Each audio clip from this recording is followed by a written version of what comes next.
Welcome back to another episode of Fluently Speaking with your host, Rod Fluellen.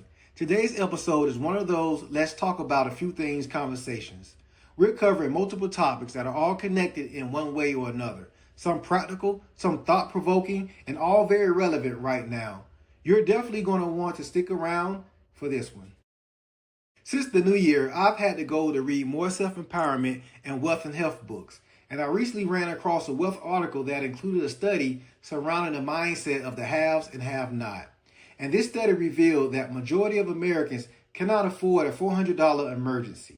And honestly, a $400 emergency doesn't sound like much until you realize that for most Americans, it means choosing between paying the bill or covering the unexpected. That's a tough position to be in.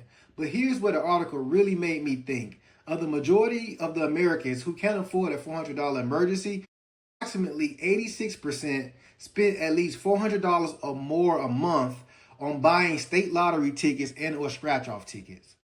Now, before I go any further, I am not knocking anyone who purchased lottery tickets or scratch-off tickets. The purpose of me bringing up this topic today is not for me to discredit or talk down about people who purchase lottery tickets or scratch-off tickets. The purpose of me bringing this up is to encourage those who can't afford a $400 emergency but are spending $400 or more a month on lottery tickets and scratch-off tickets to consider doing something else with the same funding they are using to spend on the lottery tickets.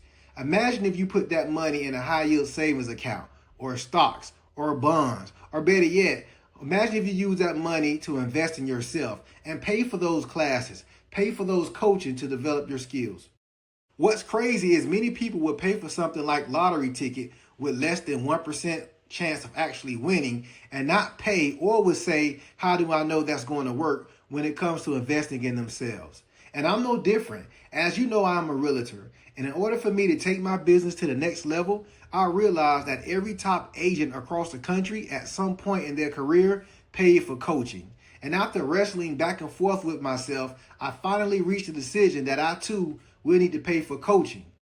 And to put things into perspective, even the greatest like Michael Jordan, Tom Brady, Muhammad Ali, the list goes on and on, all had coaching. Although I understood and didn't question the power of coaching, it was paying for the unknown that made me hesitant. Like, how do I know the coaching will work? And it actually took a conversation with one of my childhood friends who's also a realtor for me to realize that I was operating in a scarcity mindset. But during that conversation, he reminded me that when I was playing football, I had no issue paying for a personal trainer. So essentially, paying for a real estate coach is the same. Ultimately, I'm trying to get better at my craft. And at the end of the day, that means I have to change my mindset and start investing in myself and in my goals. That kind of growth takes bravery, courage, and discipline, but it's necessary. And it's funny how that word discipline shows up in every aspect of life. For example, the college national championship game is tomorrow, and my son asked me, who do I think is going to win the national championship? And I told him that I'm stuck in the middle because my heart wants Miami to win, but my brain is saying Indiana is going to win. And he asked me why. And growing up in the 90s, the U was dominant, and I would love to see them return back to greatness. I think it would be great for college football to have the U back. However, Indiana is extremely disciplined and well coached, meaning they are not going to make any mistakes. Every player is going to do his assignment. And they typically force their opponents to make mistakes and then capitalize on those mistakes. And when you think about it, they are not the most talented team. They are simply just a more disciplined team. And discipline beats talent every single day of the week. So my question to you is this. What's one area of your life where you need to be more disciplined? And what's stopping you from actually being disciplined there?